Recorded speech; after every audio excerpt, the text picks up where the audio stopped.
रेयांश के बिजनेस संभालने के बाद अरविंद जी अब कंपनी में शायद ही कभी जाते थे। अब ज्यादातर वक्त वो घर पर अपनी पत्नी और माता पिता के साथ बिताने लगे थे। सीन बदलता है कॉलेज। क्लास में करीब 60 स्टूडेंट्स बैठे थे। सामने प्रोफेसर लेक्चर दे रही थी, लेकिन क्लास की लड़कियों की नजर कहीं और थी। क्लास के सबसे पीछे बैठने वाले उस लड़के पर, रेयांश ओबेरॉय पर। 6 फीट 1 इंच की हाइट, गोरा रंग, काली आंखें और ऐसा फेसकट जो किसी भी हॉलीवुड बॉलीवुड एक्टर को पीछे छोड़ दे। उस वक्त रेयांश के हाथ में एक टैब था जिस पर बिजनेस ग्राफिक्स और चार्ट्स शो हो रहे थे। वो क्लास में बैठा भी था और काम भी कर रहा था, लेकिन किसी भी टीचर या ऑफिसर की हिम्मत नहीं थी कि उसे कुछ कह सके, क्योंकि रेयांश कॉलेज का टॉपर था। पढ़ाई हो या स्पोर्ट्स, हर चीज में वो नंबर 1 था। कुछ देर बाद रेयांश कॉलेज से निकलकर सीधा ऑफिस चला गया। रोशनी जी का कॉल आया, ब्रेकफास्ट किया बेटा? लंच टाइम पर खा लेना, ठीक है? रेयांश ने जवाब दिया, मॉम फिक्र मत करो, टाइम पर सब कर लूंगा। वो अपने काम में इतना डूब गया कि उसे अंदाजा ही नहीं हुआ कब सुबह से रात के 11 बज गए। ऑफिस खाली हो चुका था, सारे एम्प्लॉइज घर जा चुके थे। तभी रेयांश के केबिन का दरवाजा खुला। अंदर आया उसका असिस्टेंट वारिस। बॉस, काफी लेट हो गया है। आपकी मॉम बार बार कॉल कर रही हैं।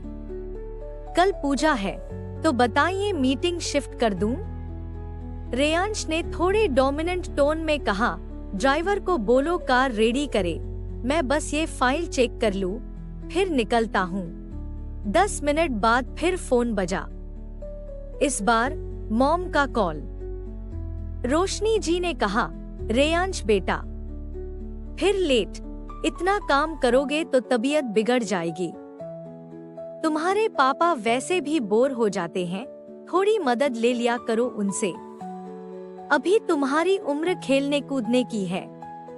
रेयांश मुस्कुराता है, मॉम, मेरे होते हुए पापा को काम करना पड़े, ऐसा हो ही नहीं सकता। और वैसे भी मुझे सब कुछ खुद करना अच्छा लगता है। पार्टी वार्टियां मुझे पसंद नहीं। अच्छा, आपने डिनर कर लिया? माँ हंसते हुए कहती है, हाँ हाँ बेटा, सबने कर लिया है, बस तुम्हारा ही इंतजार था। रेयांश कहता है, मैं निकल ही रहा हूँ, आप अब सो जाइए। कल सुबह पूजा की तैयारी भी करनी है। वैसे भी मैं डिनर ऑफिस में ही कर चुका हूँ, और मैं कैसे भूल सकता हूँ? आप तो मेरी अलार्म क्लॉक बन चुकी हो। रोशनी जी हंसती है, पागल कहीं का, और कॉल कट कर देती है। रेयांश मेंशन की ओर निकल जाता है। अगली सुबह रेयांश मेंशन में ही अपने पर्सनल जिम में वर्कआउट कर रहा था। थोड़ी देर बाद शावर लेकर जैसे ही तैयार होने गया, फोन बजने लगा। फोन पर दिख रहे नंबर को देखकर का चेहरा एकदम सख्त हो गया।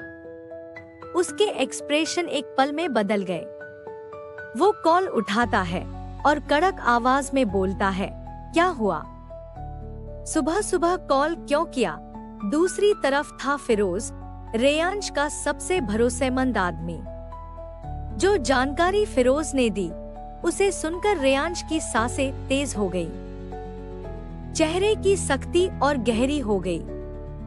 वो बिना एक पल गवाए बाहर की ओर बढ़ गया। सीढ़ियां उतरते वक्त रोशनी जी ने उसे रोकते हुए पूछा, रेयांश बेटा, आप कहाँ जा रहे हैं? हमने कहा था ना, आज पूजा है। आप बिना बताए।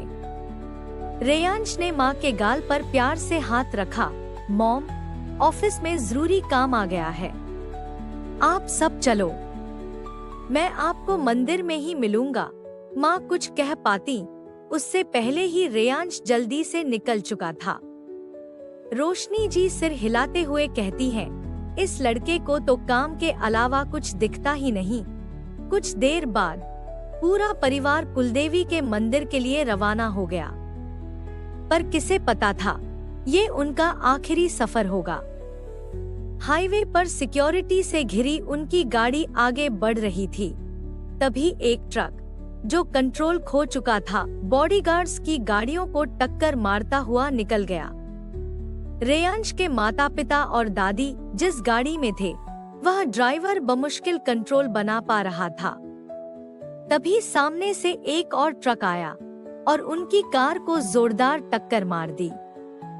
टक्कर इतनी भीषण थी कि कार में ब्लास्ट हो गया और कुछ ही पलों में वो सड़क ओबेरॉय खानदान के खून से सन गई।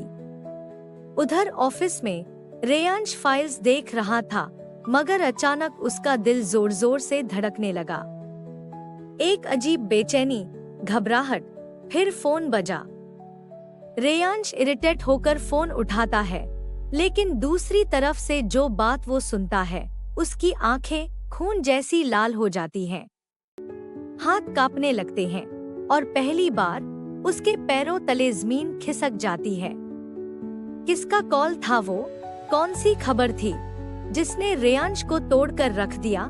जानने के लिए बने रहिए इस टूटे हुए बेटे और अधूरे बदले की कहानी में।